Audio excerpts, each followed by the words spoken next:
Hello, and welcome to today's Greek the Week, this week's Greek the Week. Jan is the one that came up with our topic for today, wanting to know if there is a difference between blaming and making an excuse. So we'll kind of look at that and tease them apart and see what we can come up with. So what do you have on your mind, Jan?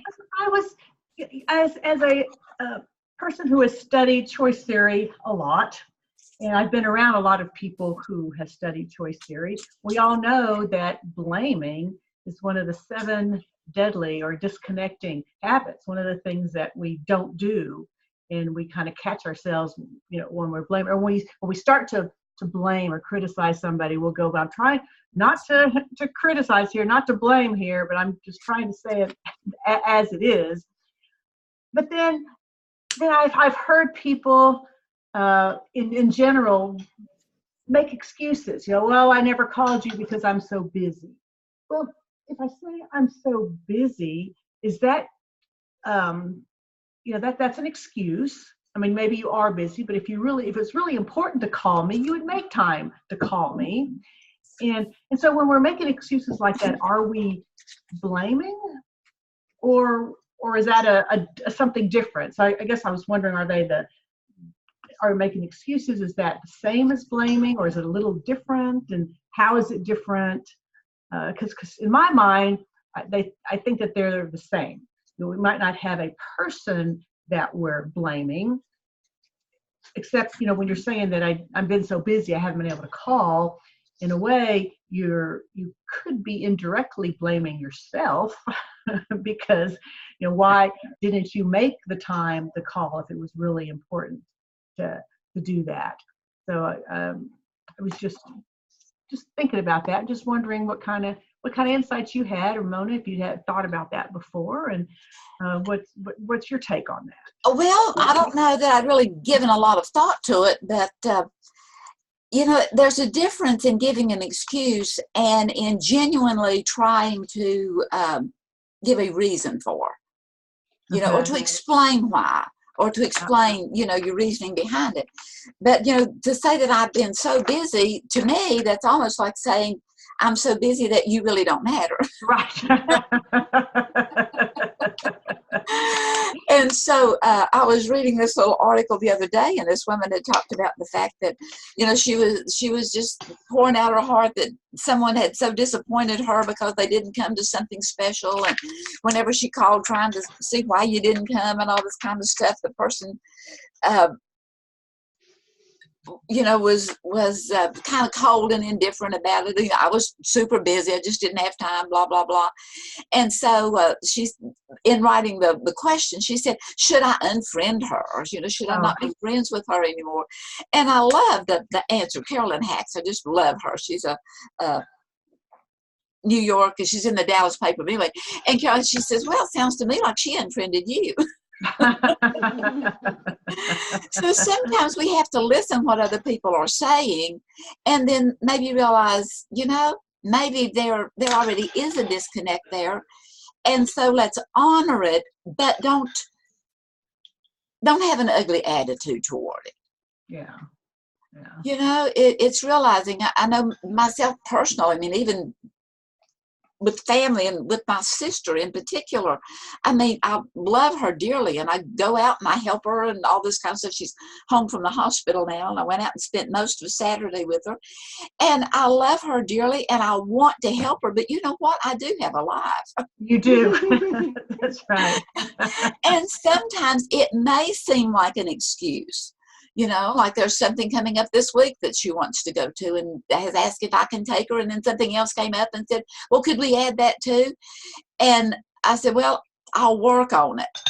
Mm-hmm. But it's going to take some crunching on my part and able to do it. And it's not that I don't want to. Right. It's just that sometimes we do have some other legitimate reasons. But then we can tell them, we can be honest to them and say, oh, I'd really love to go with you, but I've got some of my own things that I really need to do, and so I'm not going to go with you. Maybe next time. And because the thing that really bothers me is when people say that, it's kind of like they're giving lip service to it, but they really had no intention of doing it. And, and to me, that's just kind of, I mean, I just think you just need to be honest with them. And I know it's difficult and it's uncomfortable to do that, but people will understand. In fact, they appreciate it. Because if you keep telling somebody, well, no, we'll do it next time, we'll do it next time, and then next time never happens, every time you've got an excuse, I'm too busy, I can't do this, then what does that do to the relationship? Mm-hmm. Mm-hmm. Until whenever you do give a legitimate reason for, and they start coming up with all the yeah buts. Yeah. And so we got to get honest with ourselves and realize that, you know what, this person's just trying to control my life. Right. And so I'm going to graciously not allow that. Right. Yeah. Yeah. And then you feel so much better about yourself when you do that, when you stand up to them and are honest with them, even though you do feel a little guilty. You may feel a little guilty that you didn't go with them, you didn't do whatever they wanted to do, but it's like, I don't have to go with them. If I don't want to, I don't really need to do that. Right. And it's taking it seriously, but not personally, even if they are a little, and want to rearrange your schedule and all that. You have to graciously stick with your boundaries. Yeah. And then no one, the thing of it is that nothing has a definition to it until we give it that. Yeah. And so no one can make you feel guilty without your permission. Correct. That's correct. And, and it may be a guilt, and maybe they were trying to make you feel guilty so that you'll. Well, sometimes they do that. Absolutely. Oh, I'm just so lonely here. Nobody ever comes by to see me. I understand. You're so busy. You're so popular. Yeah. And that's whenever I go into that mode of wanting to control by saying something like, well, it's a two-way street. You could come see me. Right. Or you could call me, or you could email me. But I have to watch that too, to give them the freedom to set their boundaries. And even if they want to complain about them, that's something else that we need to take responsibility for. When a friend makes an excuse that sounds unreasonable, very shallow, should you call them on it? Maybe. I mean, it depends on how good a friend they are. And if you can call them on it again without shooting them down and trying to not completely dissolve the friendship, even if, if it happens again and again and again, we have to get real with ourselves. Why do we keep putting ourselves in that position if it keeps happening? Yeah. I mean, you can be open with them and say, well, you keep having a reason to not do things with me. Do you want me to just quit asking? Yeah. Or shall we just, kind of push this aside that if that magic day ever comes that we run into each other and say, oh, let's have lunch, we do it. Yeah. Otherwise, we're not going to make plans because those plans fail to materialize. Yeah. And since I can't control anyone else, all I can do is control me and what I'm willing to do. How do you influence the other person to become responsible? Well, that one way is when you call them out on the excuse that it seems to you that they don't want that they don't want to do something with you. I mean, you just say, it appears to me you don't really want to do this. Then you're kind of letting them know that they're not, that you're on to them. Yeah, and actually you're giving yourself open for a reason. And if they have a legitimate reason, then just accept it. And if they don't have, sometimes you have to accept that too. But you can't make somebody be responsible and to tell you the truth. You can't. But you can certainly let them know that you don't really believe them. that something else is going on. You've turned me down so many times. I get the idea that you don't want me to call. You don't want me. So I'm here. I'd like to be your friend. If you change your mind, you want to do something, give me a call, email, Yeah. whatever. But it's keeping the light on. Yeah. You know, it's keeping, it's not slamming the door. It's calling on, and it's not to say that the other person will not be offended, because we have no control over that. All we can do is go with and listen to our own wisdom heart of, am I saying this? Am I talking about this in a way that I'm not deliberately wanting to cause offense? But if offense happens, I mean, you know, it happens. It does, absolutely. And it's not taking on that guilt. It's allowing the other person to have some think time and to realize that, of course, sometimes until we learn to focus in and to listen to our own mind chatter, we can really build some good defenses toward that person of how we need to just block them off or dismiss them or whatever. It's not until we really begin to look at who we are, genuinely are, deep down in our wisdom heart, or who we want to become. Yeah. But you know, if that person really is important to you and they keep turning you down, just keep asking them, because they may be in a tough situation. It reminds me of this one friend of mine whose son died suddenly, and her siblings were trying to get her to go out and to do things, and she just wouldn't go anywhere. She wouldn't do anything, and they're like, well, I just feel like giving up. And I said, well, would you feel bad if you never ever talk to your sister again? And they're like, well, yeah. I said, well, don't give up on her. She may really appreciate it. Right now she's not at a point where she can say yes, where she's not ready to go out and do things. But I'm sure later on she'll be appreciative that you didn't give up on her. Because what is she going to think if you do quit calling her? What kind of stories is she going to come up with in her mind, to think that her family just abandoned her and quit calling, quit coming over, even though she's not giving you what you need. You're continuing to call on her does give you what you need, because you do care about her and you want her to know that you care about her, but I'm sure she'll appreciate it later on. So it just really, really depends on the situation and what's going on. And to always look at our attitudes in that situation. And I mean, I think about this past weekend, I had a rummage sale. And so I was outside all the time, and my neighbor's dogs of 2 or 3 houses down the street, 3 of them kept coming over to my place. They wanted to buy something, huh? Yeah. No, they weren't good customers. But they were over there, and they were just, sniffing at this and sniffing at that and wanting to be petted by anyone that came by and all this kind of stuff. And I was outside, and I kept clapping at them and telling them to leave and to just go away. And, a couple of times I pulled my hand back, but I didn't have anything. I wasn't going to. And anyway, someone was there, and they said, well, pick up that water hose over there and squirt them. And I said, no, I don't want them here, but I don't want to be mean to them. Right. And I'm talking about, if I want to do that to an animal, I want to have that same kind of, even more so, that kind of tolerance. And, you can tolerate someone and still hate them. Right.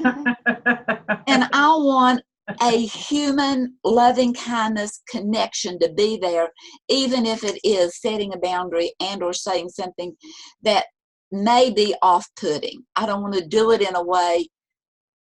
I want to do it in such a way that I'm comfortable with it. Does that make sense? Yeah. I don't want to realize, or whenever I do realize, well, you really did, wound, to have the wherewithal to go back and make an apology for, to make a, please give me, there's someone that has cut off communication with me that was quite generous with the communication previously. And I've contacted 2 or 3 times, left, phone calls of, hey, I miss you. What's going on? Give me a buzz. And, just cheery little notes, and sent a couple of texts and so forth. And so I sent an email one day and I said, I don't know what's going on, but please give me a call and give me an opportunity to correct the offense. Yeah. Yeah, I need to know about it before I can do anything about it. And I'm not saying, I'm in limbo. I don't understand this situation, but it bothers me deeply. But I'm not going to lose sleep over it, even though it does come back again and again. And I say kind thoughts and a prayer toward the person, and because I care deeply about them. Well, I think that's just not giving up on them. If the relationship really is important to you, then keep reaching out. And that is so frustrating when somebody quits talking to you or responding to your messages when you have no reason why. You don't understand why. It's kind of like, I'd at least like to know what I did. Mm-hmm. As far as I'm concerned, I don't even know. Maybe I could correct whatever happened, or maybe it was a misunderstanding. We can talk through it and come to some kind of agreement or understanding.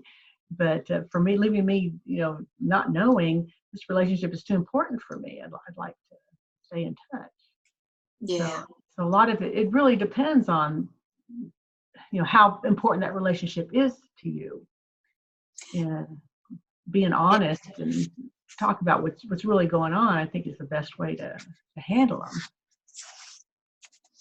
Yeah. And I had a person take offense at me one time. This was several years ago, back whenever I was, anyway, had an office and was working there, and I had some clients that would come, talk with me and seek. I'm not a counselor, but I give a lot of counsel. Yeah. You're somebody people like to talk to. They feel very comfortable around you. Exactly. I am a life coach, and I was the outreach minister. And so this person had came and had bared some issues and so forth. And then one day in the hall, I made a general comment like, how's your child? How's your this? And it was just a general comment and they answered, well, things are going okay. But they took offense at it because that had been, the one that they were coming to me about was that child. And thought that now everybody knows I'm having trouble with that kid. Because, see, the thing is whenever we're so wounded, whenever we're so, I don't know whether it's either so wounded because of various things, or whether our ego is so large that we think we're the only ones that matter and everybody tunes in on everything. I don't know which it is. I don't know whether it's the wounding or whichever of those spectrums are out of balance is the ones that's going to be much more sensitive. Yes. And so anyway, I kept thinking, what did I do? How did I offend this person? And I even asked them, I said, what did I do? And then I remembered that generic, non-generic, non-specific comment that was made in a hallway. And so, I took them out to lunch and we conversed and things were settled. Well, good. And then continued to be settled, because then they came back to class and all that kind of stuff. So it was a genuine settling.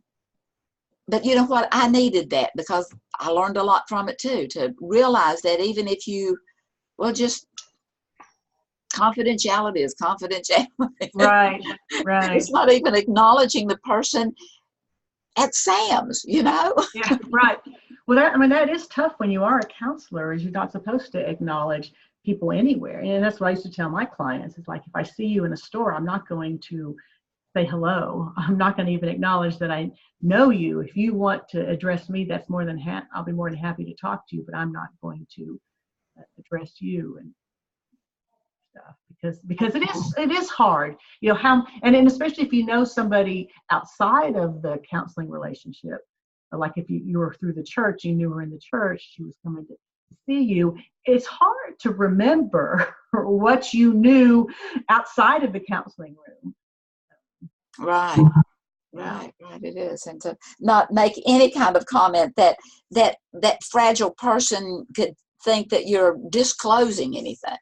Right. Like, is your mom better? Yeah. You don't want to. Yeah, you just need to be careful. Yeah. But do it out of respect. Do it out of reverence for. But when you were talking about that, and the person reacting that way, that you were saying something out of that was confidential with you, and that's the whole world knows your business and stuff. Is that's something that I use a lot of times, with me when I feel like that I've done something silly or embarrassing or whatever I don't really want people to know about, or I made a dumb statement somewhere and I think the whole world noticed that. And I keep reminding myself, no, I'm probably the only one who noticed it, the only one who really cares. Anybody else who heard it probably just said, oh, there's Dan again. Right. Stuff, or not even thinking a second thought about it, but to really understand that that just because you feel bad about it doesn't mean that anybody else is going to think ill of you because of that. Yeah. If we knew how much someone else thought of us, we'd be surprised. Right. That's right. They've got their own things. I know. But I think that's a lesson to learn. When you feel embarrassed and you feel like you don't want to talk about something or you don't want to be honest about things, people appreciate that. When you bring it up, and they're open about what's going on. Yeah, I know one time we had a play, and all the youth were in the play, and then others were too. And anyway, then in a meeting afterward, this one guy was just moaning and groaning, because he had flubbed up his lines and just ruined the whole play. And I said, that's mighty egotistical of you. Right. I mean, let's just get real here. You're just not that important. And there was too many people there that, got wondrous applause and stood up and that get real here. Right. Yeah. And sometimes we need to have that boldness to speak up to someone else to help them to really get it. Yeah. And because when you're being open about something, you really are trying to let people know what you think about it. You're not trying to blame or criticize or anything. You're just providing them information. But then to be aware that not everybody's going to appreciate the information that you may be providing them, and to be ready for that and ready to discuss it, but not to allow it just to go unspoken. And I realized that even in that, in that debriefing, the one that was so frustrated because they had ruined the whole show was calling attention to themselves again, whenever I mentioned that was mighty egotistical of you and so forth. But the thing of it is once a remark is made, let it be made, and don't hammer it down and don't make a big deal out of it. And as we went on and talked and conversed about the and what did you like best, and what was some of the things that people said to you, I deliberately called that person out. What did you like best about the whole thing, and to get their input,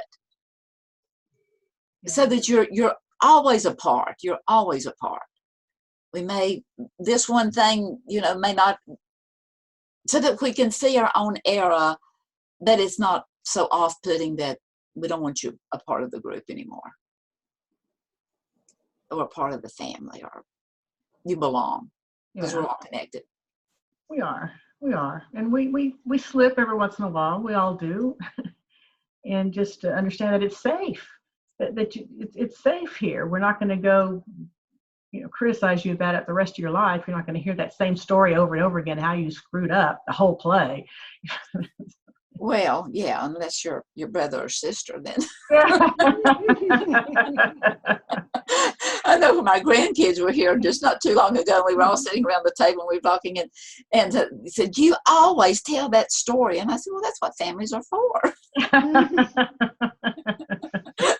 And her mom chimed in, and she said, "Yeah, get used to it. We're going to always bring that up." Well, that in that case, it does help to make the thin grow a little thicker because sometimes we need that. Yeah, exactly. Which that was one of the things that dawned on me, was that I was easily offended because of a thin skin. Mm-hmm. That I was hard-hearted in that I could really chew someone else out and spit them out and not worry about it. And I began to pray, and I began to think, and I began to meditate on having a thick skin and a tender heart. Mm-hmm. That I would be touched by their offenses, that I would be touched by whatever their dislike is, whatever their sorrow is, whatever their frustration is, whatever their anger is. I could be touched by that, but that I would not be offended by whatever came at me. To take it as for humanity, to kind of stand behind a shield like a protective vest, that it may break a rib, but it doesn't penetrate and go in and wound the heart. Yeah. And they're giving you good information, even when it's something you don't want to hear. It's like, wow, I wonder if anybody else thinks that way, or I didn't realize I was coming across so strongly. Maybe I need to think about how I'm presenting this information and how I should do it later on. And so I mean, that's the way I like to look at that. Whenever people start criticizing or complaining about something that's going on, and I thank them for the information. I said, I appreciate you're telling me that. I'd much rather you tell me that to my face than go talk about it to everybody else around here. And that was how I developed a thick skin, because I was very thin-skinned as well. Because I tried real hard to do things perfectly. I'm the Miss Perfectionist here, and it's just impossible to do that. And I didn't want to hear that it wasn't perfect. But then I really learned that that's good information to have, because not everybody's going to see it that way. You have your own perception of what's going on, but other people look at it differently, take it differently, have a different opinion, and it's kind of nice to take all that in, learn from it. Mm-hmm. Mm-hmm. And when you may want to address that issue with the person at a later date, because it may not be well received right now today. Right. It's to begin to really think about it. How can I address them? And then to send those thoughts out, because thoughts become things. Everything's created twice, first in the mind and then in reality. And as we begin to send those thoughts out, we set up an aura, we set up the environment. And so the next time, as we're thinking about it, we can be aware of something that would give us a good inroad in to make a comment. Mm-hmm. That might be more acceptable than if we just broached it out of not having watched for that inroad that they are giving us, that they may be ready to think a different thought or to see something a little differently. Yeah.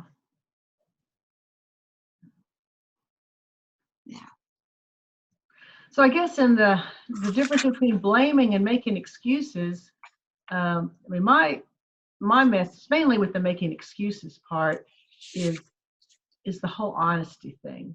And you're making excuses, but wouldn't it be better to let the person know what you're thinking, what your real reason is? You don't have to tell them you don't like them and you don't like doing things with them. It's just that